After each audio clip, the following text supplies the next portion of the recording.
నమ్మదగినవియు పూర్ణాంగీకారమునకు యోగ్యమునై ఉన్నదని పరిశుద్ధ గ్రంథము బైబిలు తెలియపరుస్తూ ఉన్నది.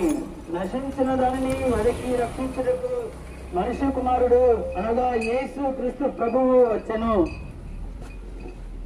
ఏ భేదము లేదు, అందరూ పాపము చేసి దేవుని అనుగ్రహించే మహిమను పొందలేకపోతున్నారు అని పరిశుద్ధ గ్రంథము బైబిలు తెలియపరుస్తూ ఉన్నది. పాపము వలన వచ్చే జీతము మరణము, అయితే దేవుని కృపావరము మన ప్రభువైన యేసుక్రీస్తు ద్వారా కలుగుతున్న నిత్య జీవము. రక్తము చిందించకుండా పాప క్షమాపణ కలగదు.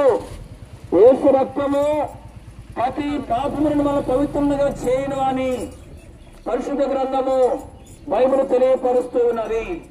యేసు చెప్పెను, పునరుత్థానమును జీవమును నేనే, నా యందు విశ్వాసముంచువాడు చనిపోయినను బ్రతుకును, బ్రతికి నా యందు విశ్వాసముంచు ప్రతివాడును ఎన్నటికి చనిపోడు.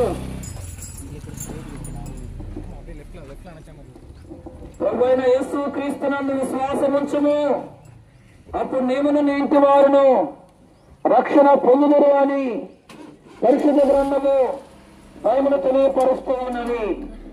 భూదిగంతముల నివాసులారా, నా వైపు చూసి రక్షణ పొందుడని ప్రభువు ప్రేమతో ఆహ్వానిస్తున్నాడు.